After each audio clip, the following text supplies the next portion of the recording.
তুমি মানলে মানো, তুমি মানলে মানো, না মানলে মন মানে না। আশিকেরি আসল জান্নাত সোনার মদিনা। তুমি মানলে মানো, তুমি মানলে মানো, না মানলে মন মানে না। আশিকেরি আসল জান্নাত সোনার মদিনা। আশিক হৃদয়ে যত ইশকের জ্বালা দূর করিতে পারে ওই মদিনাওয়ালা। মদিনা মদিনা করে হয়ে যায় ফানা। আশিকেরি আসল জান্নাত সোনার মদিনা। তুমি মানলে মানো, না মানলে মন মানে না। আশিকেরি আসল জান্নাত সোনার মদিনা। এক সময় ছিল মদিনা অলক্ষণের ভূমি।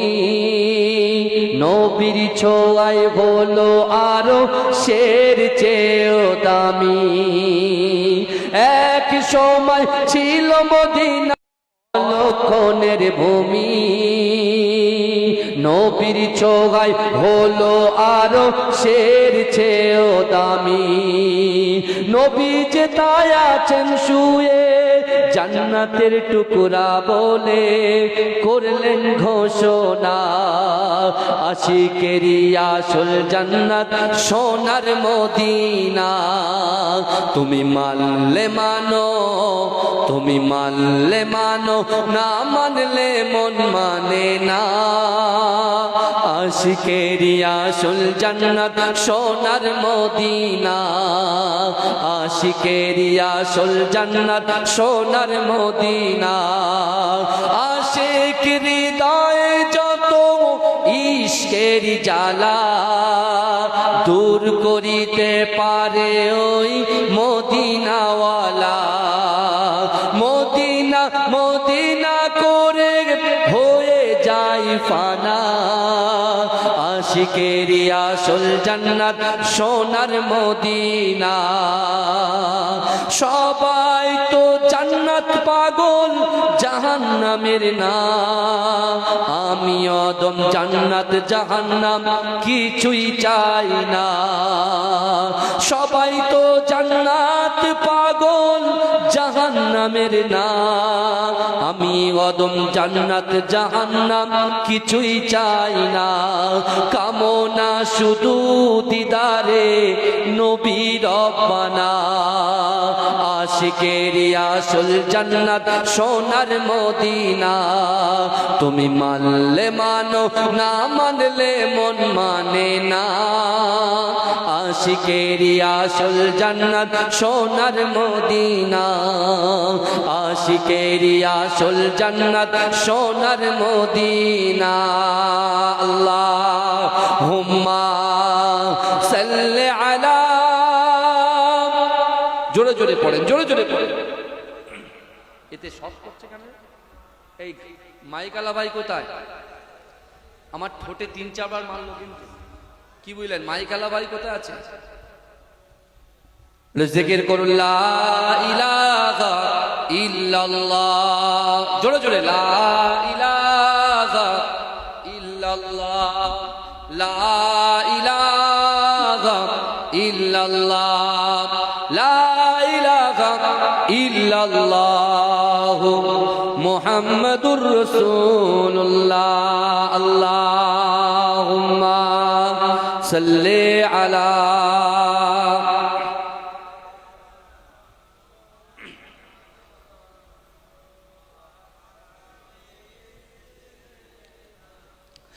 मेरे आका का कोई जवाब नहीं, मेरे आका का कोई जवाब नहीं। उनकी रुखसार पर इश्क बहते रहे, खाके पत्थर दुआ देते रहे।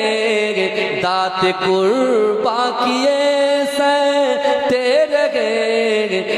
उम्मती उम्मती फिर क्या कहते रहे कि मेरे आका का कोई जवाब नहीं, मेरे आका का कोई जवाब नहीं। उनकी रुख सर पर इश्क बहते रहे, खा के पातर दुआ देते रहे, दात कुर्बा किए जख्म सगते रहे। उम्मती उम्मती फिर क्या कहते रहे कि मेरे आका का कोई जवाब नहीं, मेरे आका का कोई जवाब नहीं। अल्लाहुम्मा सल्ली अला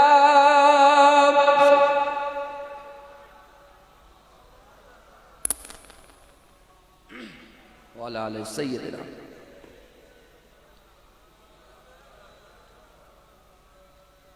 সকলে বলুন সাল্লাল্লাহু আলাইহি ওয়াসাল্লাম। আর তিনটা একটু ভালো করে দেখো বাবু। আল্লাহ পাক রব্বুল আলামিনের দরবারে লাখ কোটি শুকরিয়া যে আল্লাহ পাক এই শুভ সময়ে শুভক্ষণে আমাদের মতো গুনাহগার খাতাকার সিয়াকার নাচিস বান্দা বান্দিগুলোকে কিছু সময়ে জান্নাতের বাগানে কোরআন হাদিস ইসমা কিয়াসের কিছু কথা শোনার এবং বসার তৌফিক ইনায়েত করে দিয়েছেন। সকলে উচ্চ আওয়াজে বলুন আলহামদুলিল্লাহ। তারপর পরেই শান্তির দূত সম্মবাদের সদাচারী মোহাম্মদ মুস্তাফা ইমামুল আম্বিয়া নুরুল আলা নূর নূরে মুজাসসাম হাবিবে লবিবে তাবিব জনাবে মোহাম্মদ মুস্তাফা সকলে বলুন সাল্লাল্লাহু আলাইহি ওয়াসাল্লামের রওজা মুবারকে মাজার মুবারকে কোটি কোটি দরুদ ও সালাম। সকলে বলুন সাল্লাল্লাহু আলাইহি ওয়াসাল্লাম।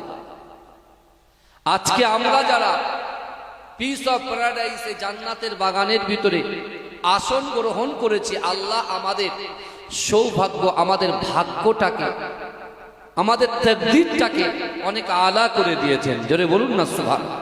যদি বলেন কেন, মুহররম মাস ৮ মাসের প্রথম মাস, আর এই মাসে আমরা যারা আমাদের বাড়ির থেকে গুজরে গেছেন অর্থাৎ আল্লাহর ডাকে সাড়া দিয়ে চলে গেছেন, আমরা বলি গাড়ি আমার, বাড়ি আমার, অর্থ আমার, সম্পদ আমার, ইজ্জত আমার, বাপ আমার, মা আমার, সন্তান আমার, সব বলি আমার। ঘুম দিচ্ছে আল্লাহ আমাদেরকে জাগ্রত করছে। আল্লাহ দুটো করে চোখ দিয়েছে, দুটো করে হাত দিয়েছে, পা দিয়েছে, জবান দিয়েছে, ইজ্জত দিয়েছে, ব্যবসা দিয়েছে, বাণিজ্য দিয়েছে, শরীরে তাকাত দিয়েছে, শক্তি দিয়েছে, যৌবন শক্তি আল্লাহ দিয়েছে। মেয়ের পিঠে ছেলে, ছেলের পিঠে মেয়ে, দেনেওয়ালার মালিক কে? আল্লাহ। তাহলে যা কিছু আপনি দুনিয়ার জমিনের উপরে আসমানের নিচে যা কিছু দেখছেন সবের মালিক হচ্ছেন আমার আল্লাহ। আমাদের নিয়ন্ত্রণ করার মালিক কে? আল্লাহ। কিন্তু আজকে বর্তমান যুগে আমি আপনি আমরা সেই আল্লাহ আল্লাহ রাসূলকে ছেড়ে দিয়ে আমরা কাদের তাবেদারি করছি? আমরা ব্যবসার তাবেদারি করছি, আমরা বাণিজ্যর তাবেদারি করছি, আমরা সংসারের তাবেদারি করছি। কিন্তু যুবকেরা বিশ্বাস করো, আমার আল্লাহ পাক রব্বুল আলামিন তার বান্দাকে বলছেন, বান্দা আমি সহজে কাউকে ধরি না, আর ধরলে পরে জোরে বলেন, আল্লাহ বলছেন সহজে কাউকে ধরি না, আর ধরলে পরে ছাড়ি না। বর্তমান সময়ে একটা বাড়ি নিজের মায়ের পেটের ভাই, নিজের মায়ের পেটের ভাই একটা বাড়ি করবে, সেই বাড়ির পাশ দিয়ে একটা গাড্ডা করবে, কি পানি পাস হওয়া, ভালো করে বোঝেন। কিন্তু আপনি বলছেন কি হবে না, দেবো না, জায়গা আমার, আমি দেবো না। ছোট ভাই বড় ভাই বলছে আমি দেবো না, বড় ভাই ছোট ভাইকে বলছে আমি দেবো না। দুজনার মুখ দেখা দেখি হয় না, আছে না নাই? কথা বলেন বাবাজি, কথা বলেন।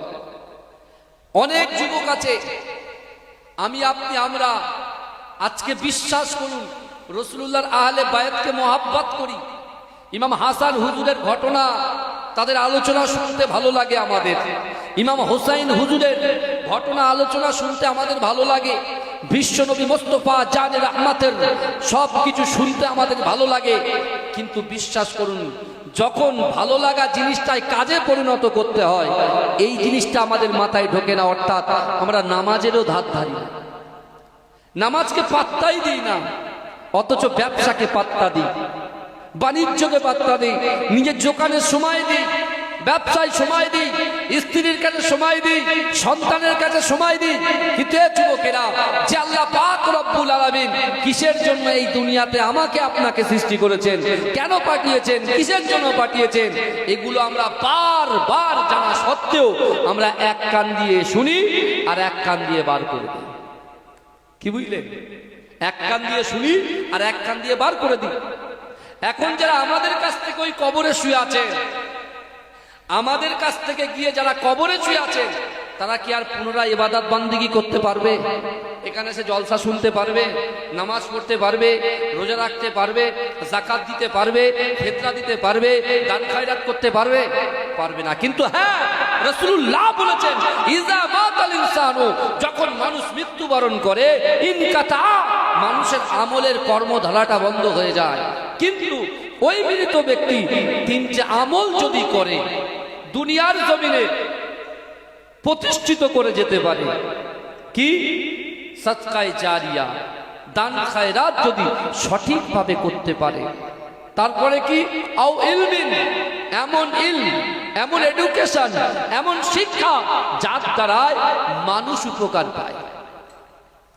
আপনি একটা ভালো কাজ, আপনি একটু কোরআন পড়লেন, হাদিস পড়লেন, কিছু কথা শুনলেন, সেগুলোকে মানুষকে পরিবর্তন করার জন্য যদি এই শিক্ষাটা আপনি কাজে লাগাতে পারেন, আর আপনার শিক্ষার দ্বারা, আপনার শিক্ষার দ্বারা যদি একটা মানুষ পরিবর্তন হয়ে যায়, বিশ্বাস করুন আপনি কবরে চলে যাবেন। ওই ব্যক্তিটা যতদিন আপনার কাছ থেকে শিক্ষা নিয়ে যতদিন ইবাদত করবে, ততদিন কবরে শুয়ে শুয়ে আপনি সওয়াব পাবেন। জোরে বলুন। তারপরে কি? আও ওয়ালাদিন সালিহিন ইয়াদউ লাহু, এমন সৎ সন্তান আমাকে আপনাকে আমাদিগকে এই দুনিয়ার জমিনে বাপ হিসাবে, মা হিসাবে রেখে যেতে হবে। সেই সন্তান যেন আজান শোনার সাথে সাথে মসজিদে গিয়ে নামাজ আদায় করে এবং তার পিতা মাতার মহাব্বতে ভালোবাসায় সেই নামাজের মাসাল্লায় দাঁড়িয়ে আল্লাহর কাছে দুহাত তুলে ফরিয়াদ করবে, আল্লাহ, আল্লাহ, আমার বাপ বড় কষ্ট করে, মেহনত করে, সারাদিন মাঠে খাটাখাটনি করে আমাদেরকে মানুষ করেছে, তিল তিল করে গড়ে তুলেছে। আমার মা সারা রাত না ঘুমিয়ে আমাদেরকে লেবার দিয়েছে। আল্লাহ, আমি সেই গুনাহগার সন্তান, আমার মা বাপের কবরটাকে জান্নাতের বাগান বানিয়ে দেন। রাসূল বলছেন, সন্তান যখন বাপ মায়ের জন্য দোয়া চায়, আল্লাহ ওই দোয়াটাকে ফেরত দেন না, আল্লাহ পাক ওই দোয়াটাকে কবুল করে দেয়। জোরে বলা যাবে? তাকবীর দেন না? নারে তাকবীর, নারে তাকবীর।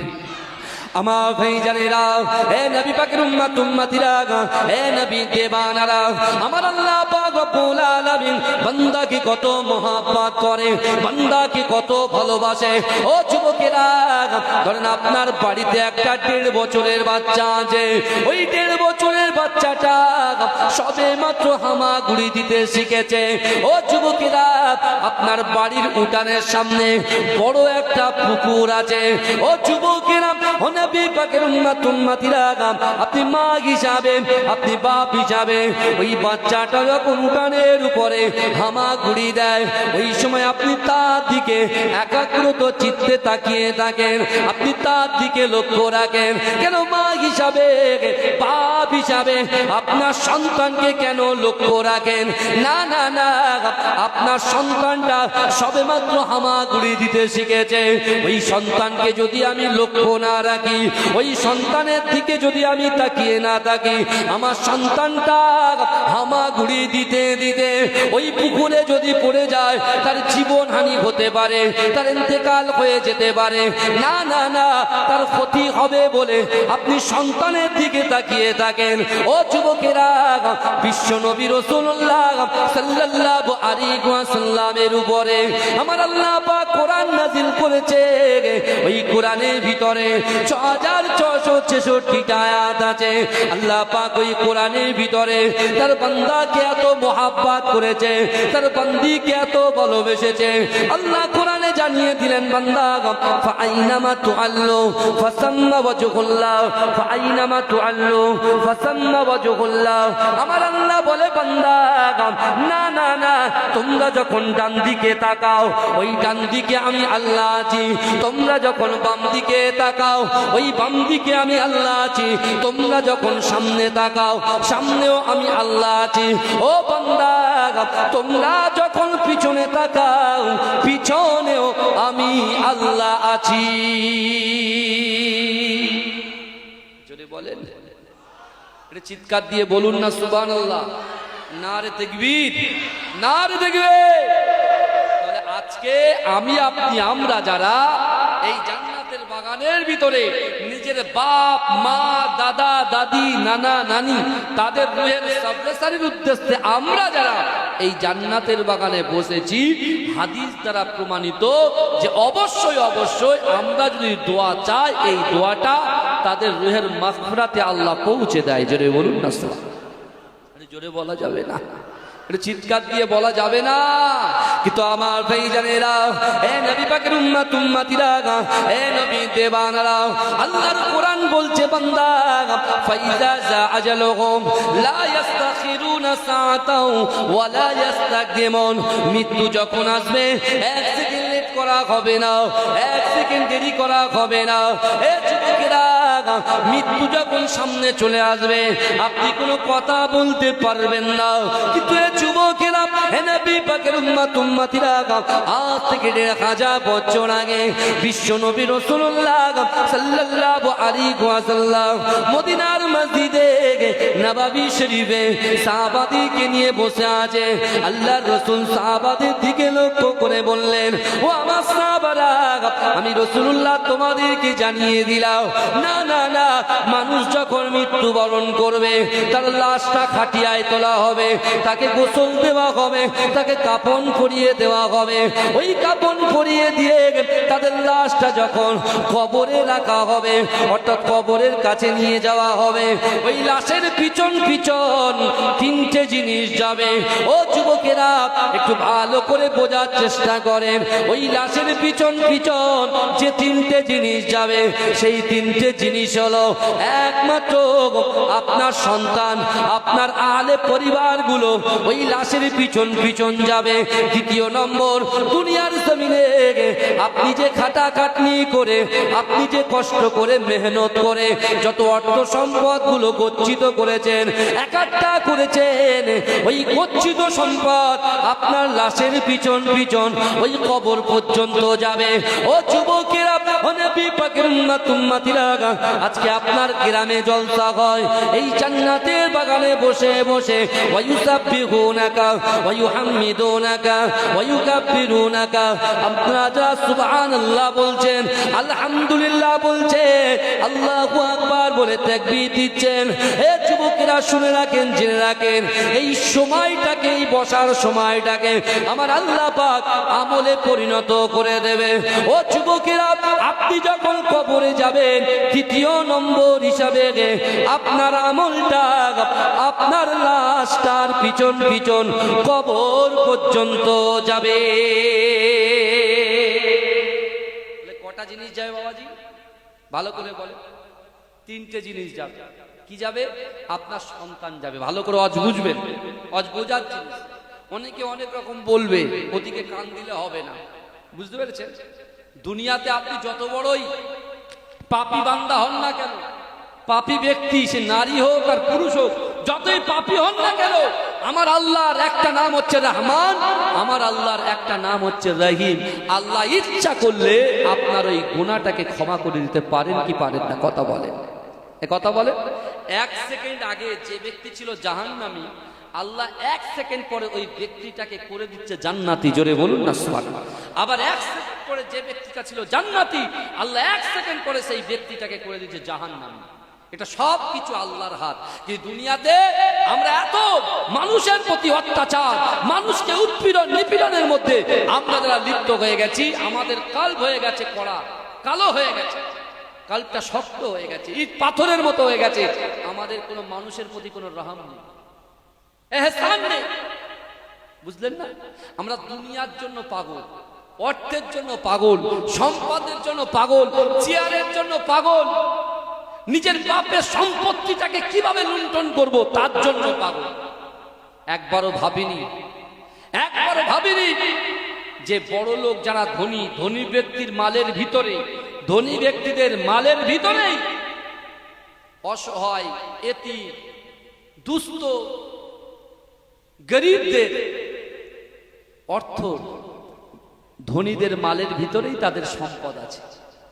এই শুনছেন, ধনী ব্যক্তিদের মালের ভিতরেই গরিবদের কি আছে? সম্পদ আছে। বন্টন করো, দান করো, সদকা করো। কিন্তু আমরা সেই দিকে চিন্তা করিনি। আমি চিন্তা করছি কি, আমি বাঁচলে আমার সন্তান ঠিক থাকবে, আমার স্ত্রী ঠিক থাকবে, আমার পুত্র সবাই ঠিক থাকবে।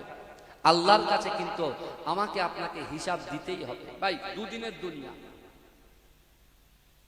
মাতৃ গর্ভে থেকে ভূমিষ্ঠ হবার সাথে সাথে একটা ছেলে ইন্তেকাল করছে, আবার সেই ছেলেটা 100 বছর পরেও ইন্তেকাল করছে। অর্থাৎ এই পৃথিবীতে এসেছি মানে একদিন কিন্তু আমাদের সকলের চলে যেতে হবে। কিন্তু আমরা ওপরের জিনিস নিয়ে চিন্তা ভাবনা করছি, নিচের জিনিস নিয়ে ভাবছি না।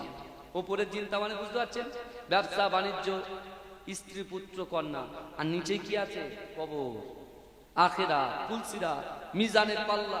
বুঝতে পারছেন? তা এসব নিয়ে আমাদের ভাবার সময় নেই। এখন শুধু সময় হচ্ছে অন্যরকম।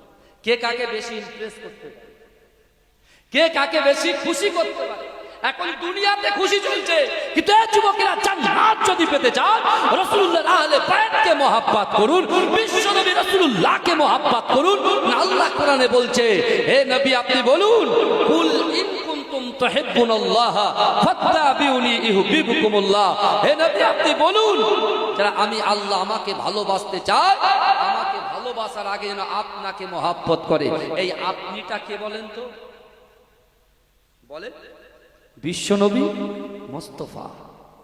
বিশ্বনবী মুস্তাফা জানে রহমত, যাকে তৈয়ার না করলে আল্লাহ পৃথিবীতে কিছুই সৃষ্টি করতে না। আর সেই বিশ্বনবী রাসূলুল্লাহ সাল্লাল্লাহু আলাইহি ওয়াসাল্লাম, তার কোলেতে জান্নাত রানী নবী নন্দিনী মা ফাতেমাতুজ জোহরা রাদিয়াল্লাহু তাআলা আনহার প্রাণ প্রিয় সন্তান ইমাম হুসাইনকে রাসূলুল্লাহ কোলে তুলে চুমা দিতে দিতে সাহাবাদের দিকে লক্ষ্য করে বলেছিলেন, হে আমার সাহাবারা শোনো, যে আমার আহলে বাইত ইমাম হোসেন, ইমাম হাসানকে মহব্বত করলো, আমি রাসূলুল্লাহ তাদেরকে মহব্বত করলাম। জোরে বলুন না সুবহানাল্লাহ। যে আমার হাসান হোসাইনকে খুশি করলো, আমি রাসূলুল্লাহ তাদের উপরে খুশি হয়ে গেলাম। জোরে বলেন। কিন্তু দেখে রাসূলুল্লাহ ভবিষ্যৎবাণী করেছিলেন, হে আমার সাহাবারা, আমার উম্মতের ভিতর থেকে, আমার উম্মতের ভিতর থেকে আমার আহলে বাইত, আমার ইমাম হোসাইনকে হত্যা করা হবে কারবালা প্রান্তরে। আল্লাহর রাসূল সাল্লাল্লাহু আলাইহি ওয়াসাল্লামের কাছে যখন বার্তা আসলে বিশ্বনবী সাহাবাদেরকে জানিয়েছিলেন। সাহাবারা বলেছিলেন, ইয়া রাসূলুল্লাহ, কে সে? আপনি একবার নামটা বলুন, তাকে এখন থেকে আমরা কতল করে দেবো।